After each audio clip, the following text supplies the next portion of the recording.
All right. Well, 2 months ago, not a whole lot of us knew this guy's name, but now he is ever present in the MMA scene. It's 2-0, Talon Carvalho, fresh off of his win back in Idaho Falls just a couple of weeks ago. Talon, how are you, man? How you doing? I'm doing great. I'm back home in California, just chilling right now. I just got to ask you, man, you're 2-0. It's been a very, very quick turnaround between those two fights. How have you been feeling over the last couple of weeks? Just kind of turning into this not big MMA fighter, but I mean, you are well known across the entire state of Utah now following these two emphatic wins. Man, it feels great. I expected to do well when I started, but I couldn't have asked for this. I mean, I don't know how to process it really. It's just a great feeling and I can't wait to keep doing it. I'm addicted to the training now, so yeah. That's kind of what I've been hearing from a lot of coaches and things like that is that you just train as hard as any of the top guys in the room. And that's what has echoed in your success and things like that. I do kind of want to ask you, it hasn't been that long since you started fighting. How did you Yeah. get started in MMA and what got you interested in it? Growing up, my mom and dad would always have me watching like just a random card on the weekend. So I was always around and like knew about it. And it was always interesting. But when I moved out here, I was like, didn't have, or when I moved to Utah, I didn't have much to do. So I was like, I got to go get in the gym. I got to do something. I can't just be sitting around all day. So I wanted to find a hobby and I found more than a hobby. This is something I want to do. Yeah. Did your family grow up always watching fights? Did anyone in your family fight prior to you? My mom trained a little bit. She never had any fights or anything, but she trained. And so she would show me like a couple things, but nothing like actually having a membership at a gym. That's fascinating stuff. That's actually something I kind of wanted to ask you was, sometimes when fighters get into this, it's kind of hard on the families to watch their kids fight, to watch their loved ones fight and potentially get hurt. What Yeah. has your family's reaction been like considering kind of the MMA background that you already have, the fandom there in the home? They react like I would assume most parents would react. They get extremely nervous and they don't really want me to do it. But when I do it, they are excited and they're having the time of their lives. And then after they're like, okay, you can't do that again. And I'm like, yeah, I'm going to do it again though. So that being said, after the first fight against Chandler Stone, how was their reaction when they found out that you were going to be fighting just a little over a month later? Yeah, I called my mom. She expected it, but I called my dad and I told him that I got another fight booked, and he was like, "No, you don't. You're not doing it." And I was like, "Yeah, I'm 21 now. I can do what I want when it comes to this." So he obliged, and he came out. I stayed at his Airbnb, and he knows like the mindset that I want to get into pre-fight, and so he supports it. Could you talk to me a little bit about your mindset? Because one of the things that I wrote down prior to this interview was that when you fight, granted, you have only been training for 5 months or so. Is that correct?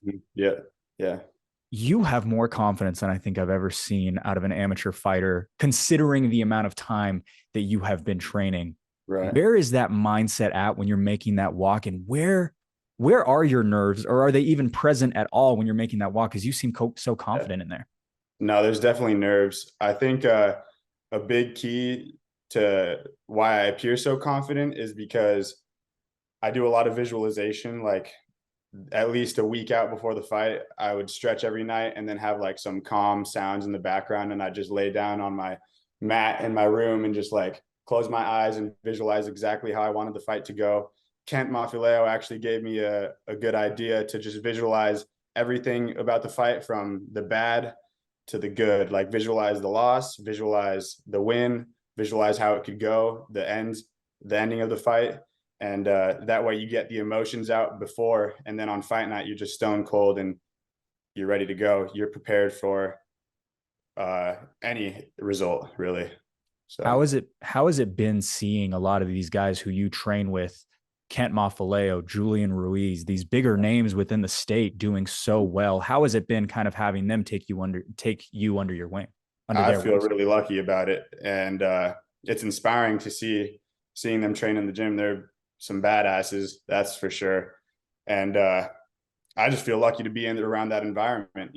I think that's going to be something that helps me grow into my own fighter. I got to ask you this. 7 weeks ago, you were an 0-0 fighter, Mm. and 7 weeks now present, You are 2-0, one of the top guys considered in the state, two finishes, less than an entire round of fight time, Yeah. considering everything that you've been through.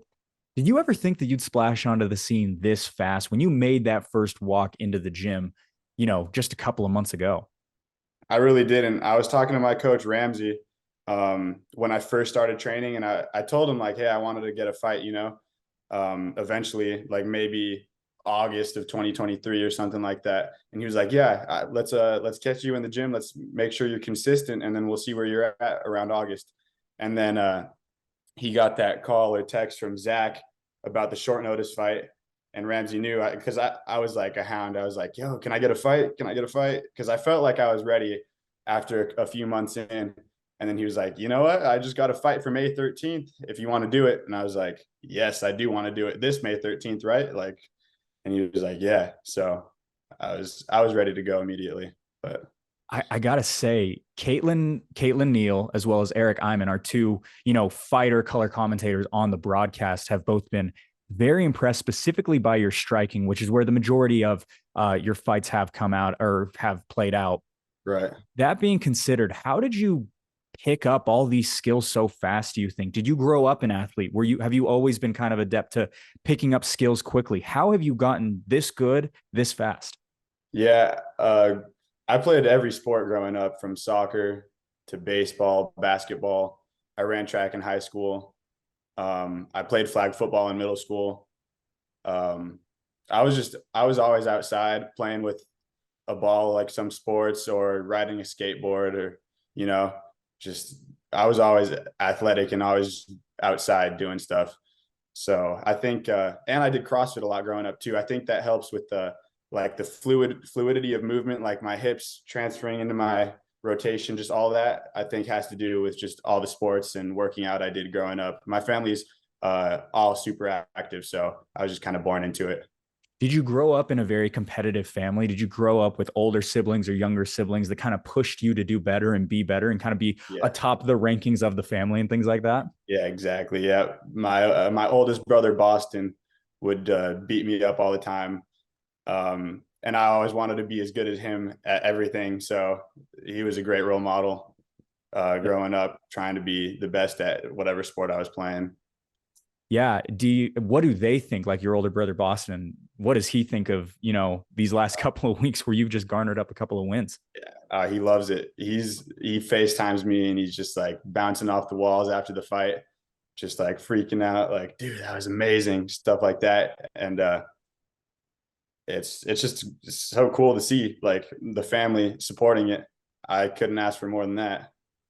Talking about, you kind of mentioned, you did track, you grew up playing soccer, so many different sports that you played throughout your life. I just got to ask you, what's the difference between winning a game, having a close race or something like that, comparative to knocking someone out? It doesn't compare at all. I've played championship games at like pretty high levels of soccer. I played academy soccer growing up, and we had some very important games that we've won and we've lost. And the wins have never, even though it was just an amateur fight, I know it doesn't have much weight behind it. Like I'm still brand new. There's probably going to be many more fights that have a lot more meaning behind them, but it still felt greater than anything I've ever done. So I'm addicted. That's for sure. I kind of wanted to ask you. So, your first fight, I just have it written down here, 2 minutes and 8 seconds against Chandler Stone. This Mm-hmm. fight in Idaho Falls just a couple of days ago, 24 seconds. And I don't mean to be a downer, but like you kind of said, there are going to be tougher matchups. There are going to be tougher fight nights, tougher camps, things like that when you Yep. make that walk. Are you prepared for that? Are you aware of, what the future might entail? And considering that you've been an athlete, do you know that, at some point there is a possibility that I do face a loss or I do face someone who's in there that's tougher? And how do you kind of deal with that mentally leading up to the rest of your career? I just know for a fact that there are going to be moments where I'm tested, and I believe I'm not the type to give up on myself. I never have been. And so I know I never will. So when those moments happen, I'm just going to bite down on the mouthpiece and try and push through it. And if I don't, then that is what it is. I lost, but I feel like I can take a loss well too.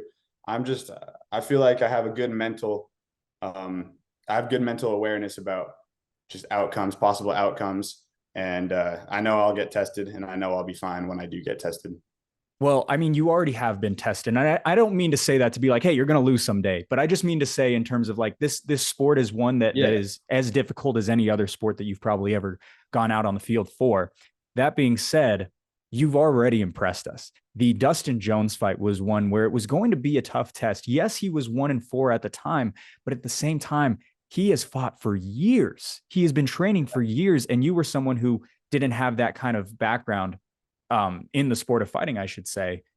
What was it like kind of knowing that going in? That was something that Zach and I talked about on the podcast. I don't know if you had heard that prior, but it's like, that's something to think about. Yeah, I did hear that. Um, and it was interesting because I was actually more nervous for this fight than my first one. I'm not sure if that's because before the first one, I had no idea what to expect, or the second one, I was facing a guy with as much experience as Dustin has. Um, I think also a part of that was I put a lot of pressure on myself to land that front kick in the beginning of the fight. And I think that was just on my mind so much that it got my nerves a little built up more than they needed to be. But I was still able to like calm myself down, and like I do like these deep breaths, just breathe. And I feel like that helps a lot. But yeah, the experience was something I was worried about, but that's why I went out hot. I came out hot. Yeah. And what is that like kind of going out hot when seriously, I mean, you just threw a flurry and kind of were in his face, didn't give him a chance to even get his footing. Was that Yeah. kind of the game plan that you had to do that in order to, have the outcome that you did, you think? It wasn't the game plan that I had to do it, but it was the game plan that it was something I really wanted to do. Like my coach Dominico told me, he was like, I know you really want to do that move to come out, but just understand that it's risky, and he's a wrestler, so he might try and grab your leg after you throw it. And so just be prepared for the consequences. And I was like, okay, I will. So I just put my foot down as soon as I threw it up. And then Marco Sanchez actually told me in the locker room before, he was like, rather than putting your after the front kick, rather than putting your left leg down and then just gauging distance again, put that down and then fire the two right away so he has no time to react to what was going on. And I was like, okay, we drilled that a few times. I was like, I'm going to do that now. And it worked out like to a T. And that's all I needed. I was just about to say that's pretty much exactly how it played out. Mm-hmm. Over the last couple of months that you've been training, and specifically over the win over Chandler Stone and the win over Dustin Jones, what would you say is the biggest thing that you've learned about yourself as well as what you've learned about fighting, just considering the experience that you have now under your belt? Um, Although I have learned from the fights that I've had, I learn more in the gym every single day because I'm just getting humbled every single day. The talent that we have at the pit is awesome to see. And yeah, I get beat up daily. So I learn more in the gym. I know once I have a few more tougher fights and everything, then I'll be able to learn. But I feel like there just wasn't enough. I mean, something that I did take away from the Dustin fight was after I had him rocked after that first two, um, I went in a little like too overzealous, and he was able to go and catch my leg and try to go for the single leg. Luckily, I was able to sprawl out in time and then stand back up and then fire my last few combos. But that's one thing I did pull away. It was only a 20-second fight or something like that, so there's not too much I feel like I could have learned. So what I did take away is just don't be overzealous for a finish. Stay calm and stay collected and pick your shots. Yeah, I kind of wanted to ask you. You brought up the different teammates you had, Dominico Salas, so many others, Marco Sanchez. What is a typical training day like for you? Because you are in the room with a bunch of guys who are atop of all the state rankings. Yeah, it's a whole lot of sweating and a whole lot of frustration sometimes, like because I'm like I can't do anything to these guys. Like I'm trying as hard as I can. I want to take you down. They won't let me take them down. I'm trying to punch them in the head. They won't let me punch them in the head, and they're punching me in the head. They check my kicks all the time. It's like my shins hurt. So it gets frustrating, but I know it's the best environment to be in. Like if it was easy, I don't know. I feel like there wouldn't be much learning. It's hard. It should be hard. So What was that transition like doing that? Because I mean, like you said, like you have come from being a great athlete and doing so many things and playing in high level games and things like that. But when you walk into an MMA gym, it's very different. What was it yeah, like kind of making that transition from being, one of the better people on any given field, wherever it may be, versus walking into a gym and being like, oh, I'm kind of the lowest here on the pole. like I said before, it's extremely humbling. Yeah. And but I think I needed that to be in a gym and not be a top dog. I mean, I was never like a top dog in my sports, the sports I played or anything either. There was other great talent. I was playing on really good teams, so there was guys. I have some friends that are actually on MLS teams now, or they're playing professionally in Mexico for soccer. So I was never like the top guy on the soccer field either. But I mean, it's just even more humbling in the gym. So yeah. Do you ever miss playing soccer, or do you kind of feel like you're at home now with MMA? No, I feel like I'm at home now with MMA. I played so much, literally since I was like 5 years old. I feel like I got a little burnt out with it. Um, but MMA is just, I don't know. I've heard this before. Like somebody will play a soccer game and the one team will lose, but they could still say, yeah, we lost the game, but I could still whoop your ass. In MMA, you could lose the fight and you're not going to be like, yeah, but I could still whoop your ass because you just got your ass whooped. So, So, kind of my last thing that I wanted to ask you was, considering how quick the turnaround was, do you want a little bit more time before your next fight? Because my guess and just kind of the forecast of how MMA works is you're probably going to get a significantly tougher opponent coming into this mhm, next fight, just considering your record. Do you think that yeah. you're going to be taking a little bit of time off to improve? What's kind of the game plan for you in terms of how often you want to be fighting? Yeah, 100%. I want to take a little time. I'm in California right now. Um, I've got a decent vacation here, a decent amount of time I'm going to be spending here. So I'll find a gym and work on my ground game for sure. Um, and then I'm back in Utah. And as soon as I'm back in Utah, I'm going to get to the gym and train like I've been training. And just get better. I want to be back around November, December. I think it would be awesome if I could get 3 fights in 2023 and then see where it goes from there. You know, who knows? I don't know. If you were to go on a tear, how many fights do you think you want to stay an amateur before you consider going pro? And I know that's probably way down the line considering the amount of time, but I'm always curious with certain fighters. Some fighters, they stay amateurs for 5, 6 years before they go pro. Others, they only fight for about a year as a pro. Yeah. Do you have any desire to make that jump quicker or slower? I'm obsessed with this game, and I watch a lot of YouTube fighters that talk about their amateur careers and when they transitioned. And I've seen like a decent rule of thumb is like 10 fights they've had amateur and then they go pro. Even if they're killing it, even if they go 10-0, they still want to get all that time under their belt.